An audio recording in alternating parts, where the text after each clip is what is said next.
Как ваше настроение, церковь? Что-то мне тоскую по вас. Мне уже поближе к вам всем подбираться как-то. То есть объять, трогать.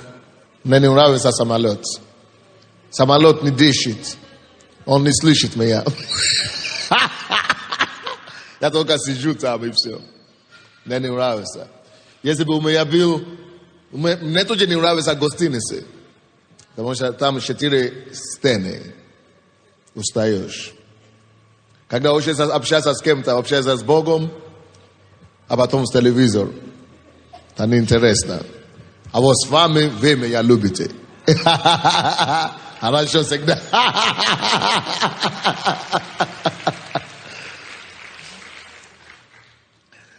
И мне хочется быть ближе к народу. Поэтому помогите мне. Когда я есть, подойдите к пастору. Не думайте, что пастор занят слишком. Нет, нормально. Давайте пообщаемся. А чувствовать вашу теплоту от вас. Вы должны знать, между прочим. Это не моя проповедь, это другая. Это в следующий раз. Вы должны знать, что люди, которые находятся наверху, мы часто говорим о том, что они заняты. И действительно они заняты. Но там наверху очень скучно. Мне лично не интересно самому там быть наверху, быть изолированным, говорить, что не, заняты. Нет. С народом лучше. Кто-нибудь слушает меня или нет?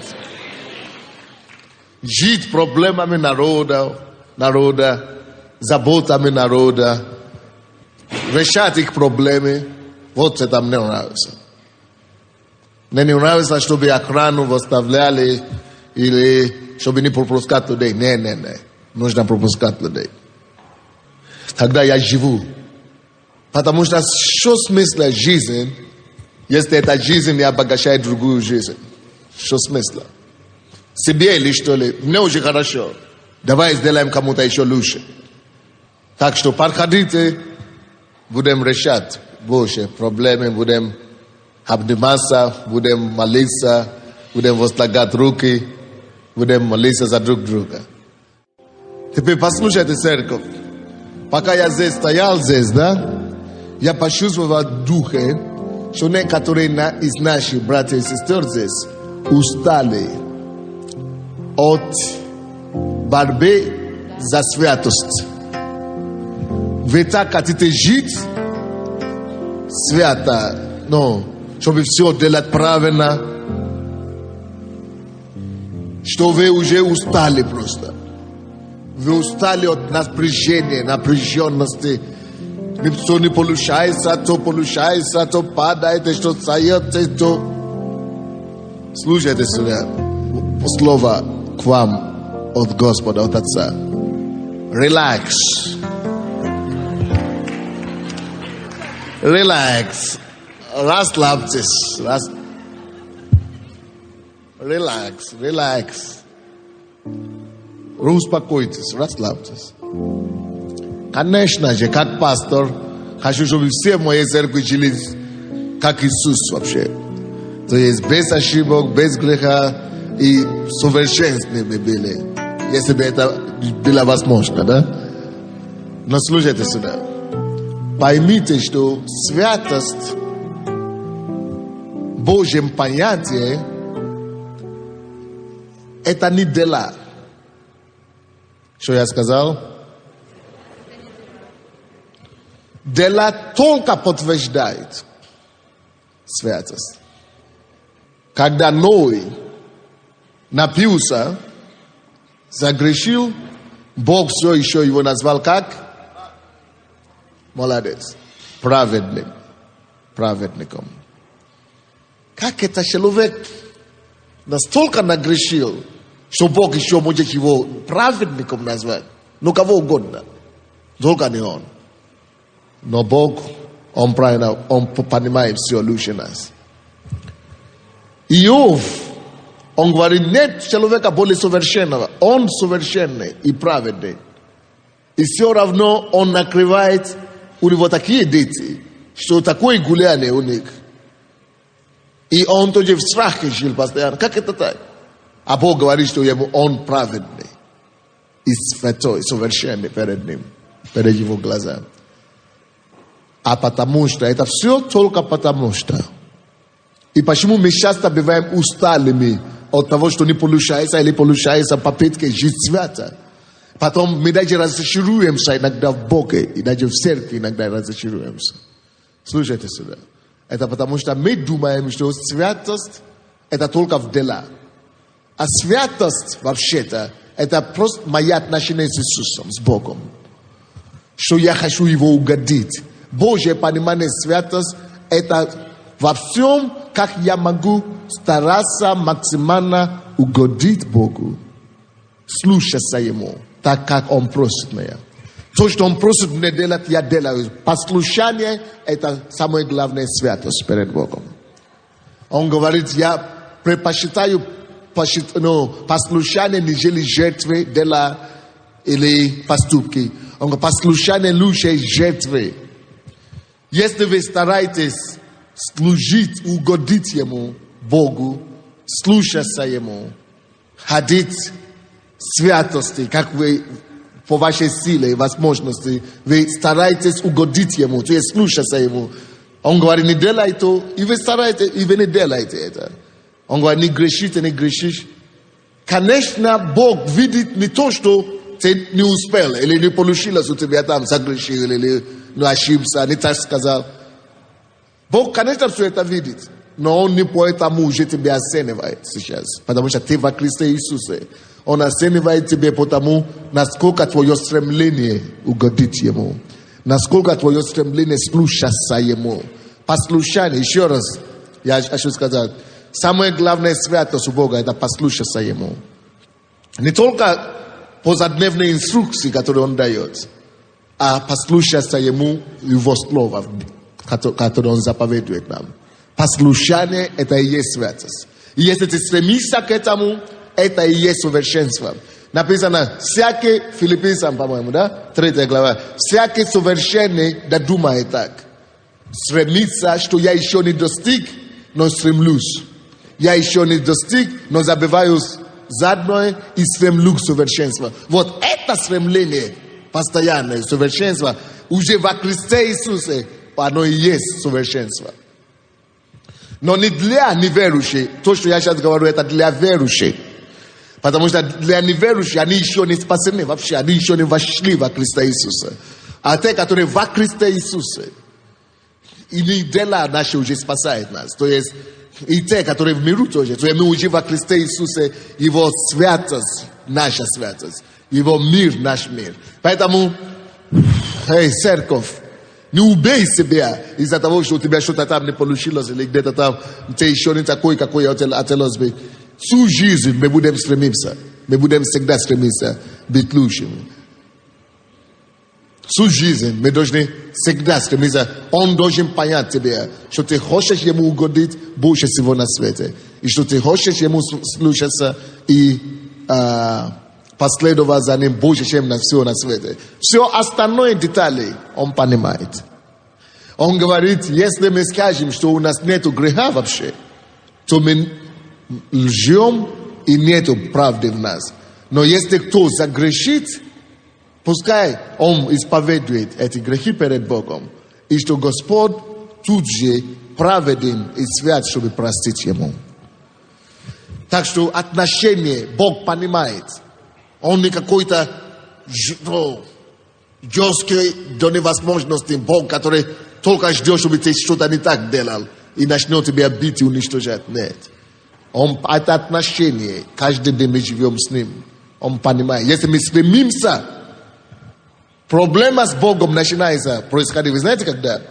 Когда мы смираемся с грехом, и мы уже не сражаемся с неправдой, но мы начинаем жить в этом, тогда Он прерывает отношения с нами. Тогда Он не может. Все, тогда все, ты уже не Его. Но если ты стремишься, ты хочешь Его угодить, ты делаешь все то, что твоей силой, чтобы угодить Ему, слушаться Ему, то relax. все остальное он понимает. Скажите кто-нибудь рядом с вами, расслабься, Бог все понимает. Что-то вы это скромно говорите. Скажите нормально кому-то, расслабься, Бог все понимает. Господь, мы хотим слышать Твое Слово сегодня. Мы так хотим, чтобы Ты проговорил нам. Яви себе как Слово живое, Иисус. Подкрепи наш дух, наш разум, наше сердце, нашу жизнь. Дай, чтобы после сегодняшнего дня мы стали добрее, чувствительнее. И чтобы мы стали таковыми, которые Ты хочешь нас видеть. Будь прославлен, Отец. Во имя Иисуса Христа. И весь народ Божий сказал. Итак, откройте, пожалуйста, книгу Исход. Книгу Исход, 2 главу. 2 глава, книга Исход. 2 глава, 16 по 21 стихи. У священника Мадиамского было 7 дочерей. Они пришли, начерпали воды и наполнили корыто, чтобы напоить овец отца своего. И пришли пастухи и отогнали их. Тогда встал Моисей и защитил их, и напоил овец их. Скажите, пожалуйста, что Моисей сделал? Защитил их и напоил овец их. 20 стих. Он сказал дочерям своим: где же он? Зачем вы его оставили? Нет, я что-то пропустил. 18. И пришли они к Рагуилу, отцу своему, и он сказал, что вы так скоро пришли сегодня. Они сказали: какой-то египтянин защитил нас от пастухов и даже начерпал нам воды и напоил овец. Он сказал дочерям своим: где же он? Зачем вы его оставили? Позовите его, пусть он ест хлеб. Моисею понравилось жить у всего человека, и он выдал за Моисея дочь свою Сепфору. Итак, братья и сестры, я проповедую сегодня на тему «Всегда выгодно творить добро». Пишите это. Всегда выгодно творить добро. Мы видим здесь картину такую интересную. Мы видим сначала 7 дочерей, то есть 7 молодых девушек, которые пришли почерпать воду у колодца. И там нашлись хулиганы. Мужчины, которые знают, что они сильные и крепкие, но только не знают, на что Бог сделал их сильными и крепкими. И они думают, что если я сильный, значит я должен ища свой интерес, использовать свою силу и свою мощь и мускулы, чтобы как притеснять тот, который мне стоит на дорогу. Или чтобы обижать, или чтобы просто ради своего интереса подавлять другого человека. И это то, что они сделали, эти пастухи. Они были мужчинами, они были сильные девушек, и они притесняли, выгнали девушек, чтобы они не могли помешать им напоить своих овец. Они напоили своих овец, а этих, выгнали с дороги. Братья и сестры, смотрите сюда, особенно братья. Да, это правда, что Бог сделал мужчин сильнее женщин. Это правда. Но на то есть причина. Давайте мы все скажем, на то есть причина. Если Бог сделал тебя сильнее, или вернее, мужчин сильнее женщин, только не для того, чтобы подавлять или бить, или уничтожать слабейшую, ту, которая слабее. Только не для того. Бог, конечно же, сделал мужчин сильнее только ради того, чтобы быть защитником слабого женщины. Заметьте это себе. То, что мы сильнее, мы обнаружили, что я крепкий, это не для того, чтобы уничтожать мою жену или любую другую женщину. Крепость мужского рода и мужчины дана ему для защиты женщин, прежде всего. Даже не для штанги, чтобы качать, как мы любим делать, а для того, чтобы быть опорой, защитой. Не чтобы защищать, когда когда-нибудь, может быть, кто-то будет обижать. Я тогда буду защищать физически. Нет. Не о физическом речь идет, ну. Конечно, не об этом. И это тоже, дай Бог, не дай Бог, если случится. Но сам принцип, что Бог сделал тебя мужчиной, главою, сильнее, крепче, чтобы возле тебя женщина всегда могла себя чувствовать защищенной и под покровом, и спокойная, и уверенная, потому что ты рядом. Вот. Но безответственные мужчины, к сожалению, они поступают, как эти пастухи. Что они делают? Они используют свое преимущество и свои силы, чтобы, ища свой интерес, подавлять, притеснять слабейших. А это уже трагедия. А это вот трагедия. Сила предназначена для защиты. Сила предназначена для сбережения, чтобы оберегать, а не чтобы обижать. Но слава Богу, что в этой истории есть хороший конец. Нашелся настоящий мужчина. Вот как того, кого мы видели сегодня. Вот этот олень. Нашелся настоящий мужчина. Моисей его звали. Он увидел, как обижали вот эти пастухи, девушек эти. И вы знаете, он пошел и исправил эту ошибку. Слушайте, братья и сестры, нет причины нам с вами быть злыми на весь мир только потому, что кто-то нас когда-то обижал. Потому что есть другие, которые Бог пропустит к нам, которые нормально относятся к нам, которые защитят нас, которые будут жалеть нас, которые будут нормально нас ценить. Женщины особенно, сестры, слушайте меня сюда.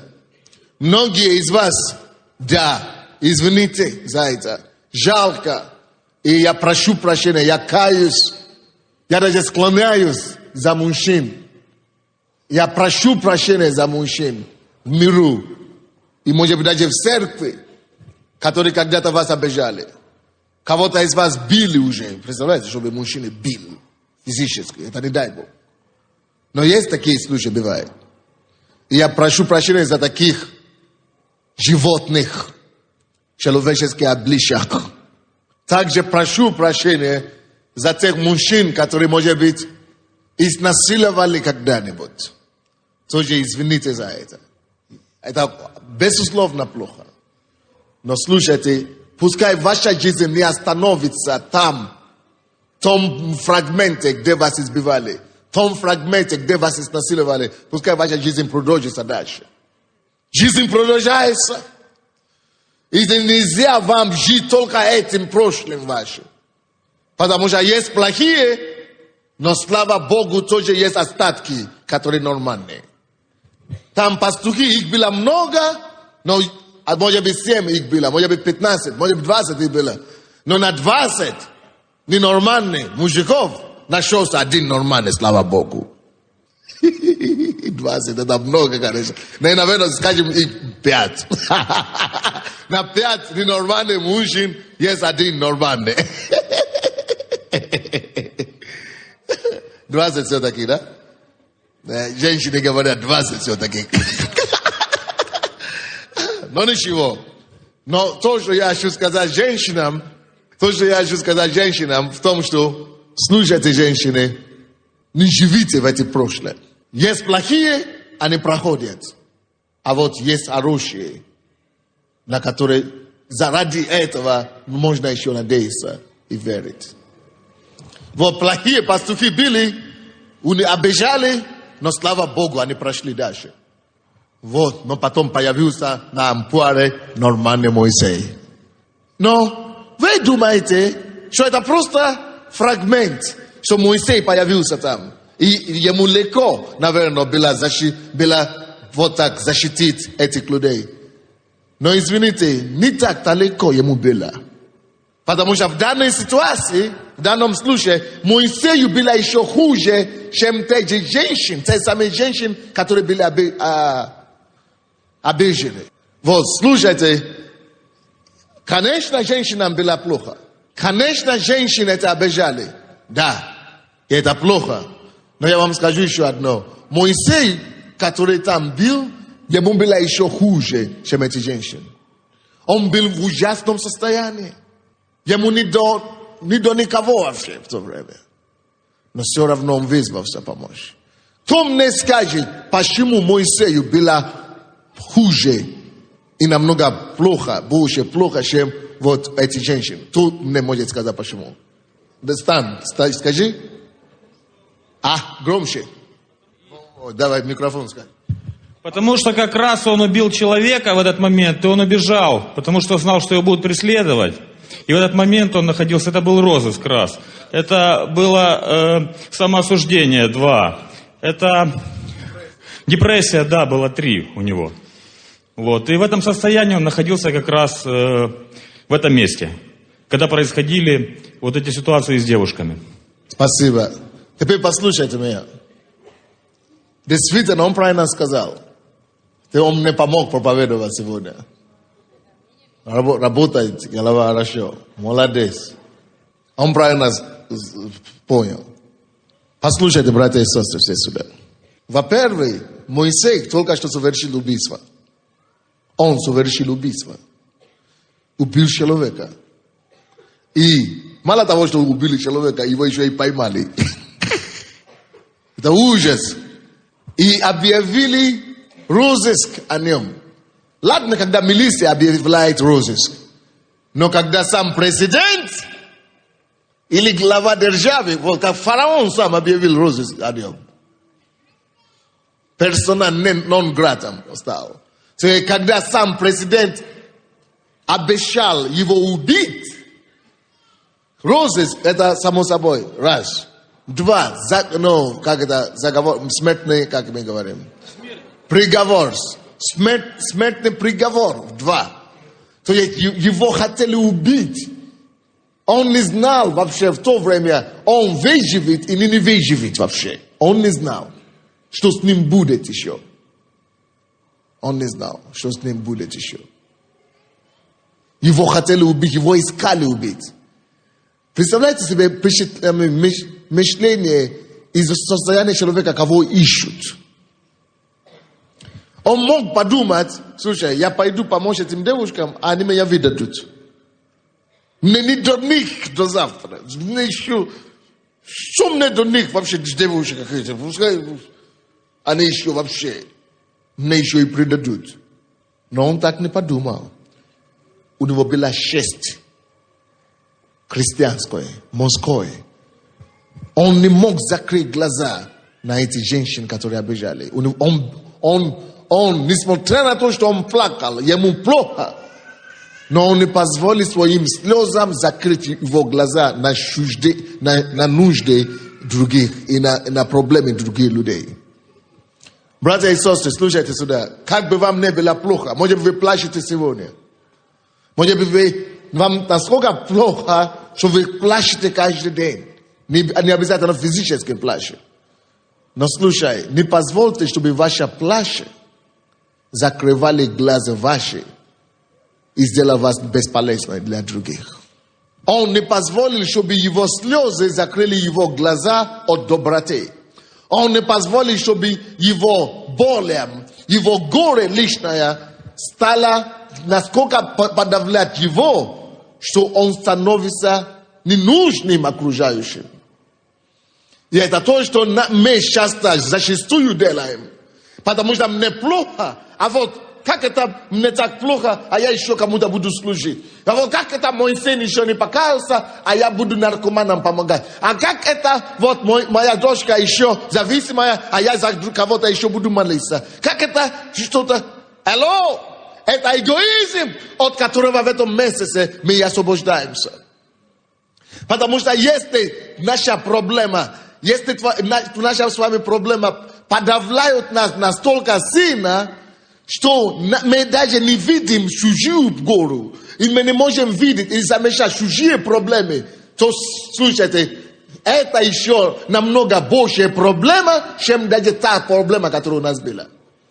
Если мы плачем, да, мы можем плакать, но мы не должны позволить, чтобы наши слезы закрыли нам глаза настолько, что мы даже не видим, то еще хуже нас страдает. Бываем всем плохо. Может быть, нам тяжело, да. Но как бы тебе не было тяжело, пусть твоя тяжесть и проблема не превратит тебя в животного. А что такое животное? Если тебе тяжело, ты говоришь, мне так тяжело, мне некогда помочь другому. Или мне так тяжело, мне не до других. Это животные, но не чувствительны чужим бедам. Нет, останься человеком. Останься человеком. Даже если бы тебе плохо, как бы тебе не было плохо, это тебя не должно превратить того, который бесчувственный к окружающим нуждам и проблемам. Нет, надо остаться человеком. Вот урок, который мы можем привлечь из жизни Моисея. Ой, я так рад, что Бог это поместил в Библии. Ему было тяжело. И мало того, что он был в розыске, мало того, что приговор смертный был на нем, у него еще было, только Бог одному известно, сколько дней он жил на улице. Ведь это же не тот же самый день, когда он приехал и сразу попал в этот случай. Нет, он уже несколько дней бегал. И только не написано в Библии, но возможно год, возможно 2, возможно 3, возможно полгода, у него даже места жительства не было. Без пищи, без воды, без покрова. У него не было куда идти. Он жил на улице. Может быть, здесь тоже находятся сегодня люди, которые, я не знаю, какая ситуация. Вы оказались на улице. Нету квартиры, нету прописки, нету места достойного проживания и так далее. Вам тяжело. Может быть, нету покрова над головой. Может быть, нет за что кушать, нету заработки. Он оказался в положении бомжа. Братья и сестры, мы часто смотрим на бомжей и думаем о второсортных граждан. Мы часто это делаем, ошибку. Мы часто смотрим на бомжей и думаем, если бы вы видели Моисея, он тоже был бомжом в этой ситуации. Вы бы на самого Моисея отмахали бы рукой. Ты не знаешь, что и кто скрывается в этом бомже, кем он будет завтра. Может быть, в середине какой-то Моисей там еще есть. Избавителем, спасителем мира, Израиля. Может быть, среди них кто-то там, пастор Сандей еще какой-то будет. Жизненные ситуации может заставить, дай Бог, чтобы не нас довело до такой ситуации. Но не дай Бог, чтобы это самое. Допустим, я сейчас, я ехал в это, когда я летел в Швецию, в аэропорту я познакомился с одним человеком. Наверное, вы его знаете. Его зовут Михаил Бровский, который деньги держал. И мы там в аэропорту вместе, мы познакомились, и мы начали общаться и говорить. И он мне, начал рассказывать свои ситуации, другой ситуации. И он мне сказал, вы знаете, содержали Березовского. Кто знает, кто такой Березовский? Это миллиардер российский, да? В Англии его задержали. И сейчас он в тюрьме. Окей. Он в тюрьме, и в настоящее время он тюремщик. Но то, что он сегодня тюремщик, или бомж, или кого угодно, это еще не значит, что вот отмахать рукой на него. Потому что он есть все еще, он был кем-то, по крайней мере. И, может быть, кто его знает, кем еще он станет. Вообще невозможно нам никогда ни на кого отмахивать рукой. Вот, Моисей, допустим, был бомжем. Слушайте, достоинство человеческое от нас требует, чтобы мы по достоинству отнеслись к любому человеку. Честно говорю вам.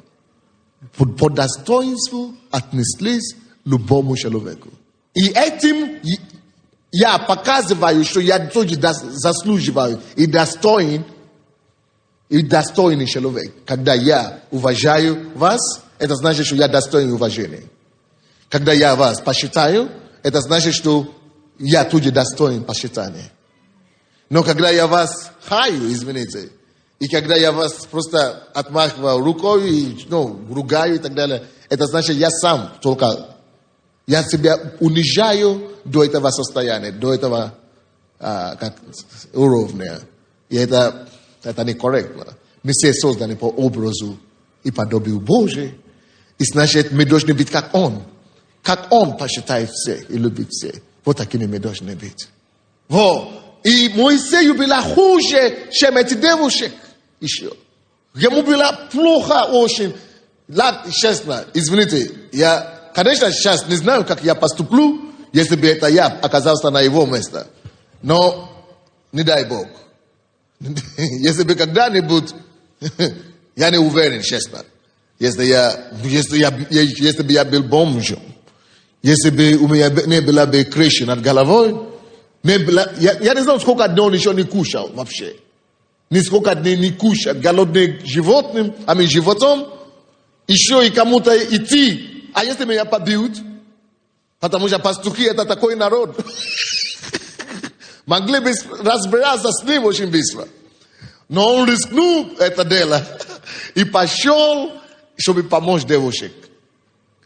Я не знал, как я бы себя вел в этой ситуации. Но слава Богу, я сейчас читал историю Моисея, и я понял, как мне себя действительно вести правильно.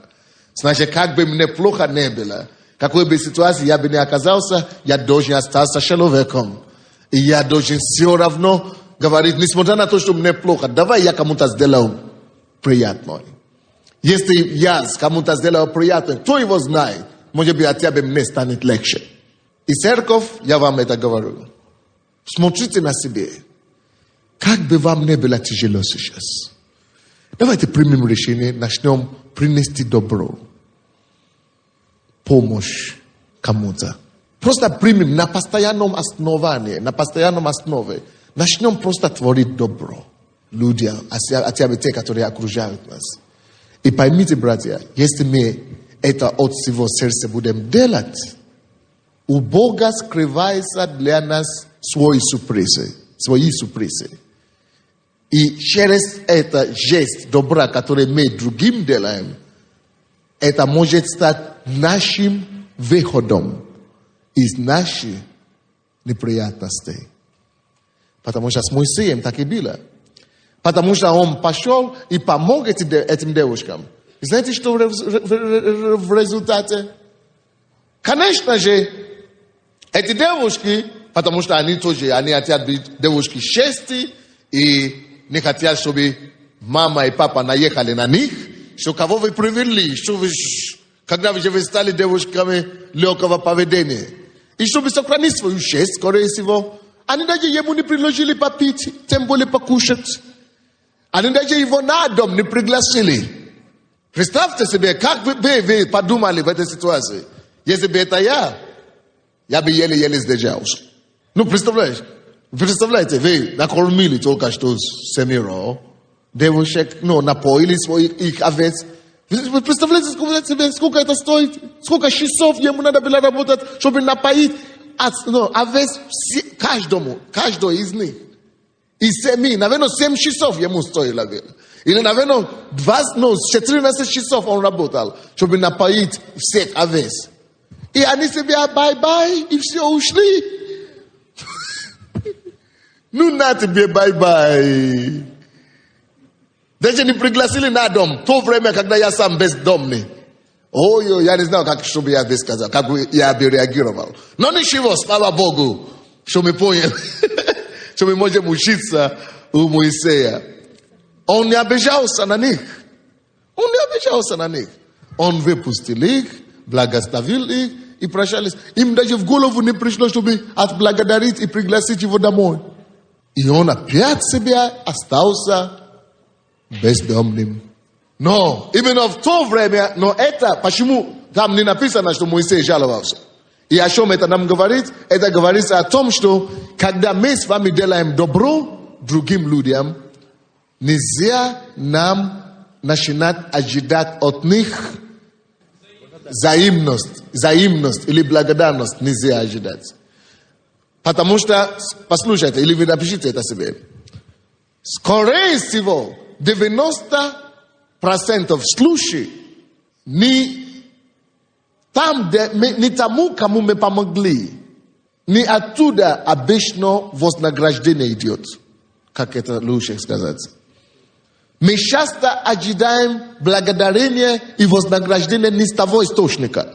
Потому что мы делали кому-то добро, мы начинаем думать, что от них и поступит к нам добро. Но обычно в 90% случаев именно с другого источника Бог всегда дает. Именно не с того, откуда мы ожидаем. Братья и сестры, делая добро, я предупреждаю вас, не ожидайте отдачи. Просто примите это решение, что я это делаю для Бога. Все. Я это делаю для людей и для Бога. Пускай сам Бог предусмотрит и сам воздаст или воздаст тогда, когда ему нужно будет. Вы понимаете меня, да? Надо это принять. Если вы хотите, чтобы Бог награждал вас, если вы хотите Божье вознаграждение, то, братья и сестры, не ждите вообще от человека. Тем более не от того, кому вы только что делали добро. Делайте и забывайте об этом. Закрывайте на это глаза. Делайте добро и не ожидайте ни вознаграждения, ни отдачи ни от кого. Но сделайте с радостью, чтобы вам аж было приятно от того, что вы это сделали. Вот самое главное, чтобы вам было хорошо, что вы это сделали. А потом, но я вам скажу одно. Никакое доброе дело, которое сделано с чистой совестью, не останется ненагражденное. Заметьте это себе. Никакое доброе дело, особенно которое сделано именем Господа, с доброй совестью не останется ненагражденное, без награды. Но мы часто ожидаем награды и отблагодарения не с того источника. Вот в этом беда. И когда мы видим, что человек нам не отдает, или люди нас не благодарят, там, где мы ожидали, мы начинаем разочароваться. И мы начинаем перестать быть добрым. Мы начинаем говорить, а вот он не благодарный. А вот я не хочу больше людям помогать. А вот я там помогал, но меня не благодарили. Или наоборот еще хуже сделали. Слушай, это твоя проблема вообще-то. И знаешь почему? А зачем тебе надо было ожидать обратно от них благодарения вообще? Зачем тебе надо было благодарение от них ожидать? Вот почему ты разочарован. Слушайте, братья, давайте будем делать добро и ожидая от Бога, я вам гарантирую от имени Бога, Он вас не подведет. Вот, Галатам, 6 глава, пускай кто-нибудь откроет, Галатам, 6 глава, 9 стих, кто-нибудь там возле меня здесь, откройте, Галатам, вот, 6, 9. Потому что, пока вы открываете, потому что иногда так бывает, я вам еще что-то еще скажу. Слушайте сюда. Все, которые делают добро, во-первых, вы должны знать законы воздаяния, как оно работает. Во-первых, когда вы делаете добро людям или оказываете любовь и внимание людям, напишите первый пункт. Нельзя сразу получить награду. Допустим, тут в этом случае, да, мы видим, что Моисей помог, и сразу мы видим результат. Его приняли в дом, дали работу, накормили и так далее. А так часто в жизни так не бывает. Нельзя делать одно добро, и сразу на следующий день уже получить результат, награду. Нет. Обычно добро требует постоянства. Напишите это. Добра требует постоянства. Значит, прежде чем ожидать, что Бог будет вознаграждать, нужно продолжить это делать. Нужно сделать добра образом жизни, как бы. То есть не только то, что однажды кому-то дал 5 гривен, и ты уже на третий день обижаешься, что тебя никто не благословит 50 гривнами, поэтому ты больше никому не будешь делать добро. Ну, слушай, прагмат такой у нас нашелся. Прагмат большой. Даже у Моисея не так это было. Там не написано, конечно, но только Богу одному известно, сколько раз Моисей оказал людям на услугу, пока он там жил на улице. Но точно я знаю, что это не первый раз, когда он это делал, добро людям. Потому что вы помните, фараоне, в этом Египте, когда он помог этому израильтянину, да? Мало того, что его не отблагодарили, его земляки. Еще это добро, которое он там сделал в Израиле, довело на него такую неприятность. Кто помнит эту ситуацию? Когда он убил этого египтянина, чтобы защитить израильтянина, то его донес потом на него, то донес тому, кому он помог. То есть вместо того, чтобы его отблагодарить за добро, которое он делал, и я знал, что то, что я сейчас скажу, это было, наверное, в жизни некоторых из вас. Что вы делаете людям добро, и вместо того, чтобы вас отблагодарить, наоборот, еще вас, еще хуже вам сделали. Правильно? Бывает такие. Вот, получается, поэтому, когда вы делаете добро, нельзя ожидать от этих людей обратно, тем же. Потому что если вы будете ожидать слишком много, они могут вам воздать. Но только не то, что вы ожидаете. Они могут воздать, наоборот, еще либо донесом, либо каким-то еще ужасным каким-то случаем другой. Напишите это такое. Нельзя ожидать вознаграждение от того, кому мы делаем добро, чтобы потом хуже не было. А то они могут либо вообще ничего не отблагодарить, либо еще хуже нам делать. Поэтому мы не ждем от человека отблагодарения, мы ждем от Бога. Вот, это во-первых. Во-вторых, если бы Моисей был как мы с вами, он бы, наверное, если бы я был на его месте, я бы точно так сделал. Я бы сказал, я только что убежал с одной неприятности, что я помог своему земляку даже. И на меня донес сделали еще, вот сейчас из-за этого у меня угроза смерти, вообще смертный приговор. Тут еще перед моими глазами обижают женщин, еще и 7. Не дай Бог, я подойду к ним, подумаю, что я один из этих пастухов, которых обижали, и меня сдадут кому-то. Или пойду помочь им, а они скажут, что вообще я еще кого-то из них хочу изнасиловать вообще. Одни девушки без посредника или посторонника, я бы сказал, не дай Бог, я не. Но слава Богу за Моисея. Он не убежал от этой ответственности. Он не убежал от этого достоинства человеческого и христианского. И что он сделал? Вместо того, чтобы сказать, я не знаю, не дай Бог. Опять это обернется плохо. И помолчал бы. Нет. Он говорит, достоинство. Творить добро и любить ближнего. Это заповедь у него превыше собственного достоинства, защиты собственного достоинства. И что он пошел сделать? Он пошел и помочь все равно. Братья и сестры, сейчас Дух Святой говорит некоторым из вас здесь присутствующих. Потому что вы кому-то помогали раньше. Вы раньше делали добро людям. А потом вас отблагодарили плохо. Или вам долги не вернули.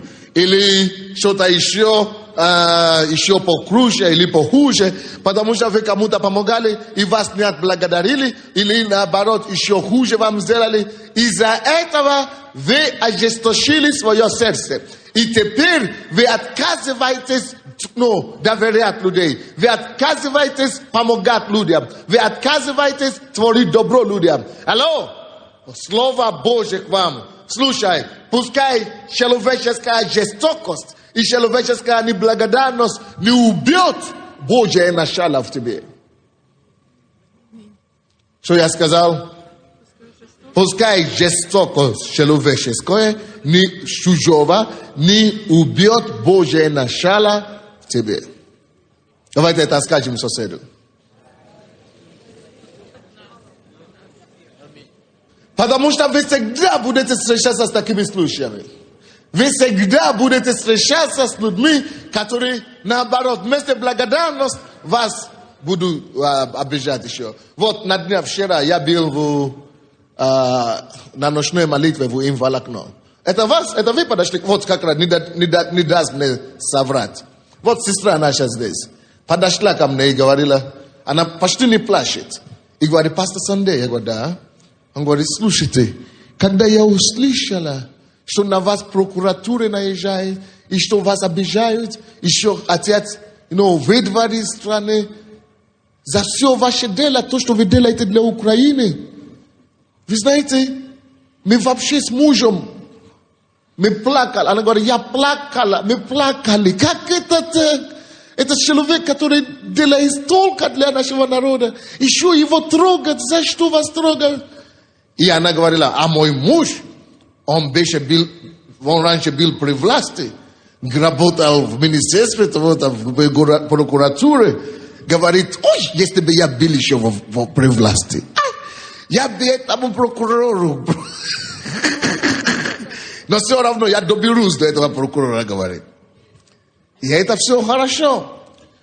Но если бы я ожесточился, я бы уже ожесточился. Вы знаете, когда нужно было ожесточиться? Не сейчас. Первый год, когда я приехал на Украину, меня обижали. За один год меня грабили мою квартиру, рвали мою квартиру 4 года. 4 раза за год. 4 раза за год грабили. Тогда можно было убежать, обижаться и уйти. Но. Тогда вы бы все не были бы здесь сейчас. Вас бы не было бы сейчас, если бы я так поступил, как отец от плоти. Почему нельзя зло воздать за зло? Нельзя сказать, потому что кто-то меня обижал, я перестану быть Божьим человеком. Потому что меня обижали, я перестану любить людей.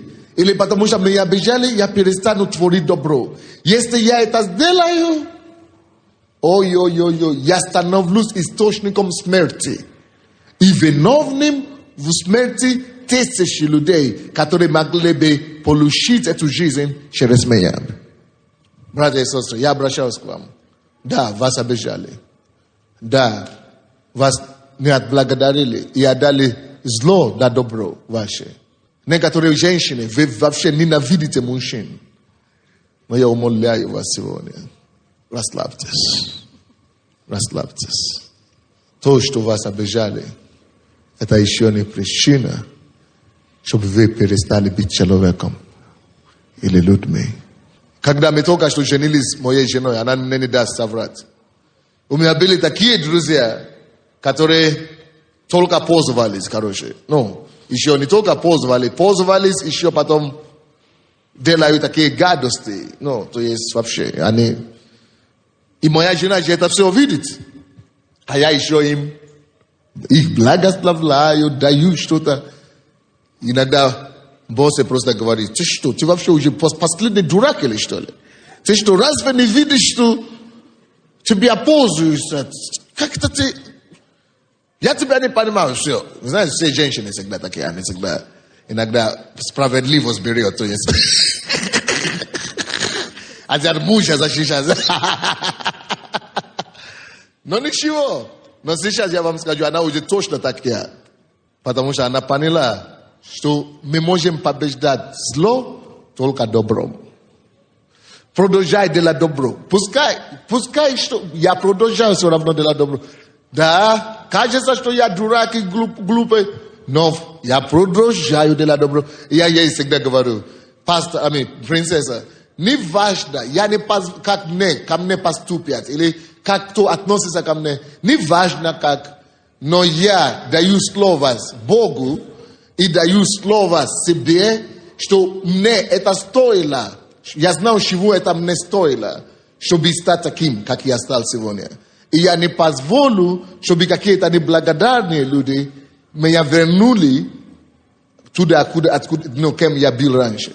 Я не позволю, чтобы из-за людей, которые злоупотребляют мою доброту, чтобы я стал жестоким. Нет. Всегда будут такие, которые злоупотребляют. Всегда будут люди, которые не понимают. Всегда будут неблагодарные люди. Но это не должно менять нашу натуру, Божью натуру в нас. Мы не должны позволить, чтобы неблагодарность человеческая ожесточила нас. Скажите это кому-то. Не позволь, чтобы неблагодарность человека ожесточила твое сердце. Скажите это кому-то. Чтобы неблагодарность чужого не ожесточила нас. Давайте будем продолжать делать добро. Галатам, 6 глава, 9 стих написано. Делая добро, да, не унываем. Братья и сестры, если мы хотим получить благословение за добро, если мы хотим получить награду за добро, нельзя перестать делать добро. То есть нельзя делать добро один день и говорит, а я уже ожидаю награду. Почему вот я сделал позавчера и никто мне еще не отблагодарил? Нет. Чтобы получить благословение Божие за деланное добро, нужно, чтобы это добро было постоянным. Вы понимаете меня, да? То есть нельзя быть добром сегодня, а завтра ожесточенным. Нельзя быть сегодня добрым и ожидая уже награду послезавтра, и пока это не придет, уже ничего не делать больше. Нет. Бог, почему Бог сразу? И это, вы напишите это. Бог никогда не награждает за разовую добро. Но иногда это может быть, но это больше исключение, чем правило. И знаете, почему Бог не сразу отблагодарит тебя или воздает тебе, потому что ты делал добро однажды, и уже все, полностью все получил, от благодарения и так далее. Потому что, Бог хочет задержаться чуть-чуть, чтобы проверить тебя. То, что ты делаешь добро, ты это делаешь только ради того, чтобы получить награду. Или чтобы получить, прибыль, или что-нибудь получить за это. Или ты делаешь добро, потому что тебе хочется быть такой, как Иисус. Тебе хочется быть добрым все время. Добро нужно делать так, чтобы она стала счастьем в нашей жизни. Мы должны продолжать делать добро, чтобы она стала счастьем в нашей жизни. И Бог знает, что добро не всегда бывает благодарное. И поэтому Он говорит здесь, что делая добро, не унывайте. Потому что будут такие ситуации жизненные, которые захочет нас опустить руки, когда мы делаем людям добро. Иногда люди будут не отблагодарить нас, а наоборот ругать нас. Некоторые люди не поймут причины, почему мы делаем добро. Некоторые люди не могут понять наши мотивы. Они начинают думать, что мы делаем это ради выгоды. И будут очень много соблазн, которые соблазняют нас и толкают нас, чтобы мы бросили и перестали делать то добро, которому Бог предназначил нас. Однако, поэтому мы читаем Библию, и Бог предупреждает нас, потому что чаще всего, вы слушаете, церковь, чаще всего человек перестает быть добрым и перестает делать добро именно тогда, именно накануне своего прорыва, именно накануне Божьего благословения, именно Бог должен сейчас отблагодарить и воздать за деланное, и мы перестаем это делать. Мы не набираем, не набираем очки. Поэтому Бог говорит, делая добро, давайте не будем унываться. делая добро, да не унываем. Давайте мы это скажем. Делая добро, не унываем. И дальше пишется. Ибо в свое время пожнем. Разве это не здорово? Ибо в свое время пожнем, если не ослабеем. Видите, в каких случаях мы пожнем? Если не ослабеем. То есть нельзя ослабить или перестать делать добро. Все равно продолжать, как Моисей сделал. Он помог тому, его отблагодарили кулаком за это, но все равно он продолжал делать добро. И в результате, когда он сейчас помог этим девушкам, да, у него была самая большая кризис, самый большой кризис в своей жизни, самая большая нужда. Представьте себе, Моисей был наследником трона Египта. Он потерял это. Он был, наверное, в таком ужасной пустыне и в ужасном настроении и таком, наверное, депрессии ужасной. Он был наследником трона. Он жил в фараонском дворце. Его выгнали с фараонского дворца. Он потерял наследство, быть следующим фараоном. Но мало того, его еще обвинили его в убийстве и его за него объявили приговор на него объявили. Приговор, убить его хотели. То есть, все это из-за того, что он сделал добро. Он делал добро другому человеку. И это добро превратилось на зло. Но он не перестал, братья и сестры. Потому что если мы позволяем нашим проблемам закрывать наши глаза на нужды других людей, которые окружают нас, мы становимся эгоцентричными. Если вы только заботитесь о своих проблемах, если вы только думаете о том, как вам тяжело, то это закроет вас внутри себя. Это, во-первых, приведет к депрессии. Во-вторых, вы будете только видеть черную полосу жизни. Вы не увидите светлую полосу. Поэтому Бог говорит, даже если нам тяжело, продолжать в это время оказать помощь тем, кому еще тяжелее нас. Почему? Этим самым мы получим более справедливую картину о жизни. Мы поймем, что жизнь не так плохо для меня, как я думал, потому что кому-то еще хуже. И мы поймем о том, что на мои проблемы зацикливаться нельзя. Потому что если я зациклюсь на свои проблемы, у меня только будет одни депрессии, все. Поэтому Бог дает всем нам шанс нести жизнь, которую Он дал нам, нести добро, которое Он дал нам, чтобы наши проблемы не задушили нас в это время. А если человек живет только своими проблемами, извините, это эгоизм его и убьет, извините. Это эгоцентричность его уничтожит.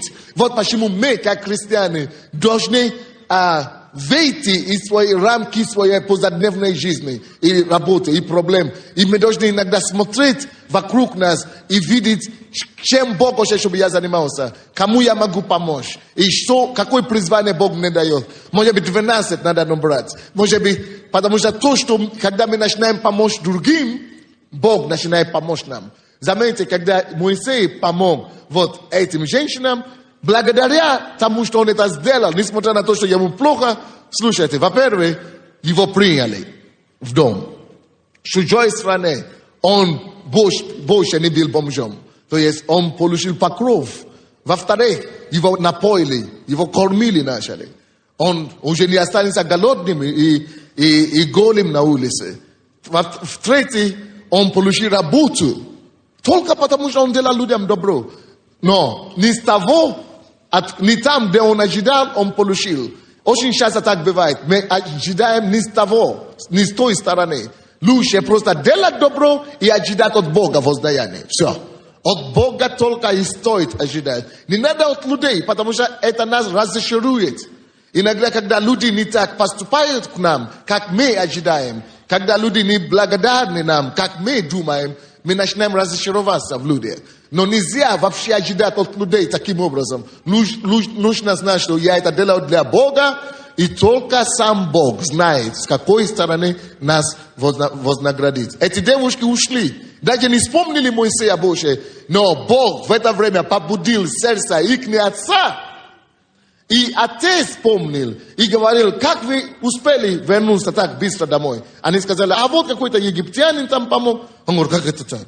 Вам помогли, а вы оставили его на улице. Он говорит: нет, быстренько поведите меня туда. Он пошел, это Дух Святой сделал все это. Он пошел, нашел Моисея, он послушался Духу Святому и вернул Моисея домой, дал ему работу и еще женил его на свою дочерь. Слава Богу. Бог и семью подарил. Братья и сестры, когда мы говорим: давайте помогать ближним, давайте наберем группы, давайте пойдем на Стефанию, даже бомжам будем помогать.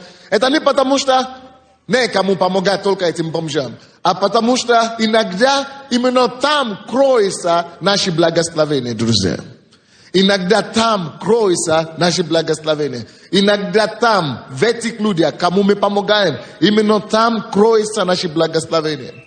И Бог не случайно говорит нам идти и продолжать делать добро, не унывая. Не потому что только кому-то плохо, а потому что Он хочет нас изменять. Он хочет нам помочь порой. Вы слушаете меня, да? Вы поняли, что я пытаюсь сказать?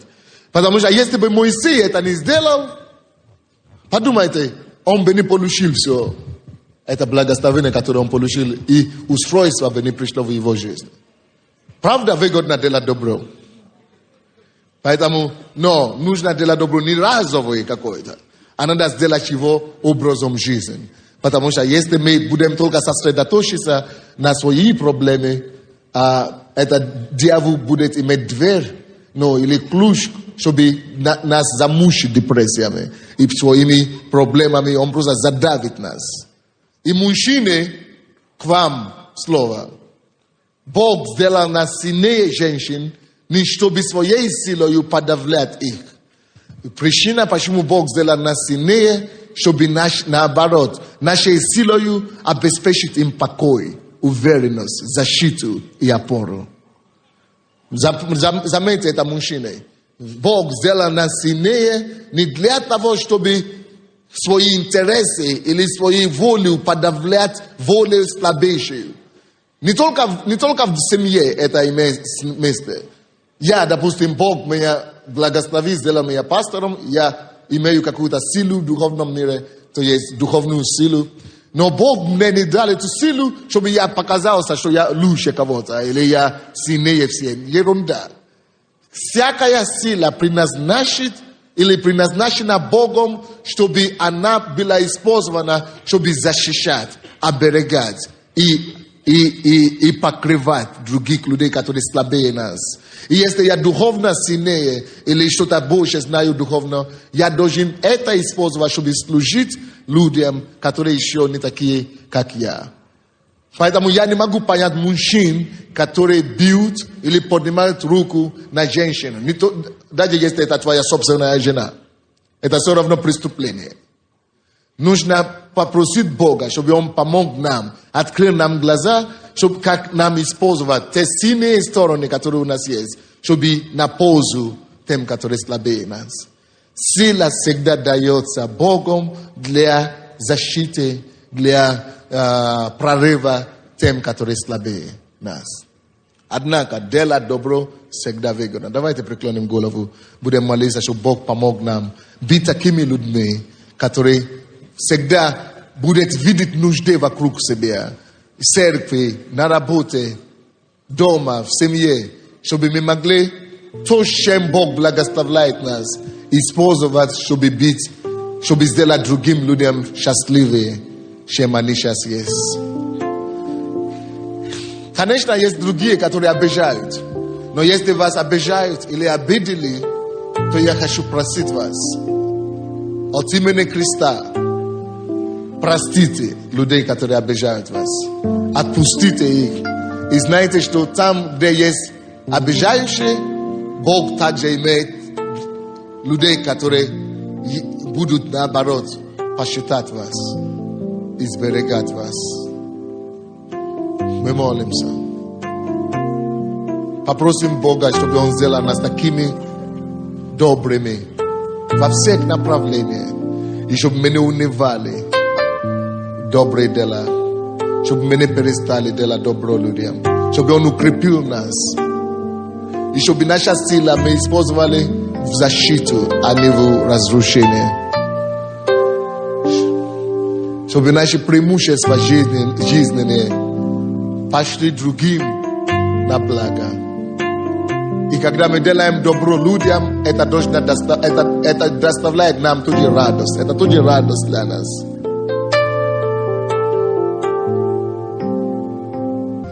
Господь, мы благодарим Тебя за сегодняшний день. Мы благодарим Тебя, Господь, что Ты открываешь Свое Слово нам, Твою Библию, что мы можем быть добрые, мы можем быть полезны в нашем обществе. Мы хотим все быть полезными. Мы не хотим загнуться в своих проблемах. Мы не хотим загнуться в своих каких-то бремях. Мы хотим, Господь, поднять свою голову и начинать замечать других, которые еще хуже, чем нас. Мы хотим начинать помогать тем, которые еще хуже нас. Поэтому, Господь, сделай нас такими Твоими инструментами, Твоими оружиями, через которые Ты можешь нести добро другим людям. Именем Иисуса я молюсь за всех людей, которые обижены на этом месте, которые оскорбляли когда-нибудь.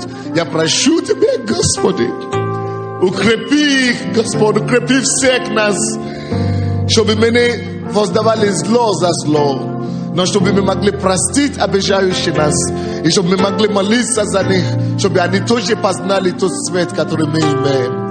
Господи, спасибо за те, которые уже делают добро. И я прошу Тебя, Господь, помоги, укрепи сердце и душу всех, чтобы они не перестали делать добро. И чтобы, делая добро, мы не унывали, Господи. Помоги нам, укрепи нас, чтобы мы, Господи, стали еще добрее. Потому что Ты обещал, что делая добро, если мы не будем унываться, мы пожнем. Мы верим в Твое обетование, Господь, что мы пожнем. Поэтому мы отказываемся от эгоцентричности, мы отказываемся от эгоизма, мы отказываемся от самолюбия. Мы хотим быть добрым ко всем. Мы хотим быть своим оружием добра для всего мира вокруг нас. Мы хотим распространять Твою любовь, Господи. Помоги нам, Господь, в это. Потому что мы не полагаемся на себя. Мы можем что-то делать, но мы можем и устануть. Мы можем унываться, мы можем разочароваться. Но поэтому мы и просим Тебя, Ты помоги нам. Ты укрепи нас. Ты назначай нас, то есть насыщай нас Твоим любовью, Твоим добром, чтобы мы могли быть терпеливыми ко всем людям, которые Ты приводишь к нам и которыми мы сталкиваемся. Спасибо Тебе, Господи. Мы любим Тебя, Иисус. И мы благодарим за Те благодать, за Те добро, которое мы пожнем. Мы благодарим за тот путь, по которому Ты ведешь нас. Что мы не пожалеем, что мы делаем добро. Наш мир станет лучше. Украина станет лучше. Аллилуйя. Господь, мы благословляем всех, которые обижают нас. Я, как пастор, благословляю всех, которые обижают меня, которые обижают эту церковь, которые обижают членов этой церкви. Мы благословляем всех. Мы любим их, Господь. От всего сердца мы это говорим. Мы не отдаем зло за добро. Мы отдаем добро за зло. Мы побеждаем зло добром. Братья и сестры, особенно сестры, я хочу просить вас, некоторые из вас вы пережили измену, или кто-то пережил развод, болезненный, и это болезненно для вас. И вы не можете простить мужа, бывшего, или свекровь, или что-нибудь. Давайте просто расслабимся перед Богом и попросите у Бога, чтобы Он простил, чтобы Он дал вам силу прощать, чтобы Бог укрепил вас и дал вам силу еще и любить этих людей.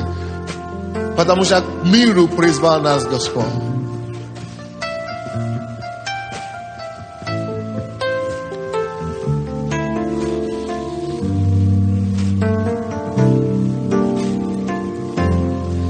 Господь, мы благодарим Тебя, что Ты услышал нас сегодня.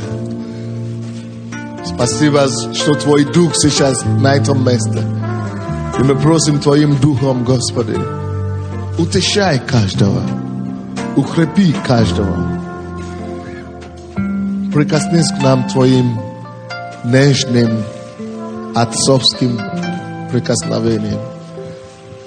И все, кто нуждался в подкреплении духа и души, Господи, укрепи, подкрепи их сегодня. Я запрещаю всякое дело дьявола, всякое угнетение, всякая депрессия.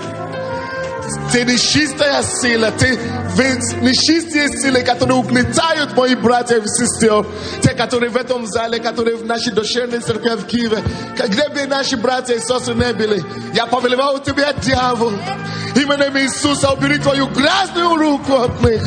Пускай Божье покой приходит. Пускай, Господь, облегчение духа приходит. Пускай, Господь, Твоя нежная рука, Твой Дух Святой прикоснется ко всем. Подкрепи Твоих детей сегодня. И дай нам продолжать быть радостными, счастливыми, добрыми ко всем людям. Дай нам быть такие, как Ты. Мы это хотим, мы к этому стремимся. И благодарим, что мы имеем такую честь и возможность называться Твоими детьми. Мы любим Тебя, Господи. Мы любим Тебя, мы благодарны Тебе за сегодняшний день и за это слово. Будь прославлен, Господь. Во имя Иисуса Христа. И весь народ Божий сказал Аминь. Дайте Богу славу. Хорошо, давайте поднимем одну руку к себе, другую руку к Богу. Господи, именем Иисуса, я благодарю Тебя за вот мои сестер, которые принесли жертву благодарения сегодня. Пусть Твоя благодать посчитает на них. Именем Иисуса, Господь, продолжай использовать Твоих детей. Продолжай, Господь, совершать Твои чудные дела через них. Пусть Твои чудеса не перестают над ними увеличиваться и расширяться. Я благословляю вас. Именем Иисуса, и станьте источником благословения. Во имя Иисуса Христа. Господь, я молюсь за моих братьев и сестер сегодня. Спасибо за слово, которое мы слышали. Господь, я молюсь, чтобы Твоя рука пришла могущественно над Твоими детьми сегодня. Запровождай нас домой сегодня. И дай, чтобы мы стали Твоими каналами, инструментами, чтобы распространять добро и чудеса и милости Твоей.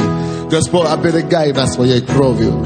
Господь, возьми нас за руки и используй, чтобы мы прославили Твое имя, куда бы мы не пошли и куда бы Ты не направил нас.